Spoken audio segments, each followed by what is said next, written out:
todos bem-vindos a mais esse projeto da Escola Cereja. Eu sou o professor Natal, de Geografia. Hoje eu vou conversar um pouquinho com vocês a respeito do porquê que os africanos vieram para o Brasil. Por que no Brasil se escravizou principalmente o negro e não o índio? A princípio, os comerciantes europeus lucravam muito dinheiro trazendo escravos para o Brasil. Se os portugueses escravizassem aqui no Brasil os índios, não faria sentido comprar negros que eram trazidos pelos ingleses, principalmente pelos ingleses, aqui para o território brasileiro. Então houve um acordo na época entre a igreja cristã com os ingleses. Ou seja, a igreja cristã ia convencer os portugueses a não escravizarem os índios. Por quê? Porque para a igreja cristã o índio tinha alma e não poderia ser escravizado. Já o negro poderia ser tranquilamente escravizado. Então essa foi a principal razão que conduziu à escravidão do negro e não do índio no Brasil. E o fim da escravidão? Por que de fato acabou a escravidão no Brasil em 1888? A razão, mais uma vez, de ordem econômica.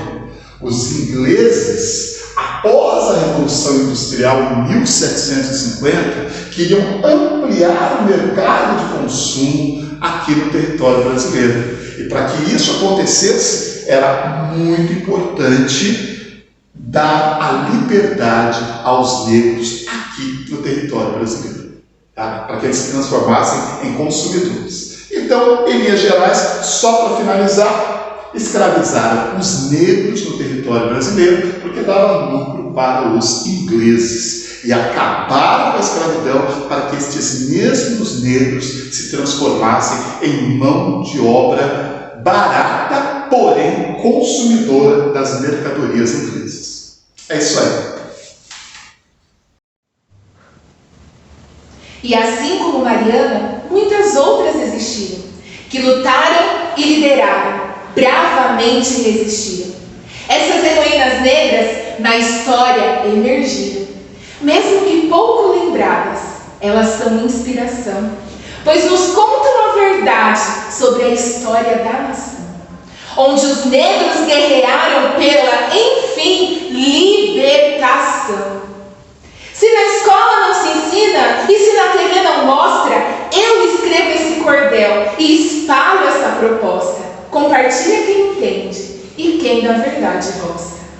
Que Mariana Crioula faça parte da memória para toda a gente negra, para toda a nossa história. Que seu nome se espalhe, pois é nossa vitória. A lição que é entregar-se nunca é uma opção. Só lutar que muda a vida, batalhando em união, com firme objetivo de alcançar transformação. Luiz Gama, nascido na capital da Bahia, Salvador, Luiz Gonzaga Pinto de Gama é considerado um patrono da abolição da escravidão do Brasil, pelo serviço prestado aos negros escravizados na época em que viveu. Nasceu livre filho de pai branco, de família portuguesa e mãe negra, mas foi escravizado aos 10 anos de idade e assim permaneceu até o final da adolescência, quando advogou pela sua própria liberdade e conseguiu considerado um dos raros intelectuais negros do Brasil do século XIX, quando a escravidão ainda era legal e os pais viviam sob uma monarquia, mesmo sem formação, exercia advocacia principalmente para a libertação das pessoas negras escravizadas ou acusadas de alguns crimes. Também foi jornalista e escritor, publicado primeiras trovas burlescas em 1859 e 1861, mesmo tendo aprendido a ler apenas no final da adolescência.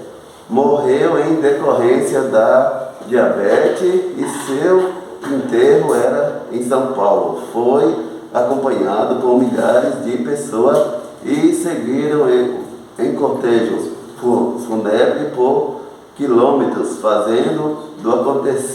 acontecendo um dos eventos mais marcantes da história da cidade, segundo a historiadora. A Paultume era uma princesa africana, de um reino do Congo.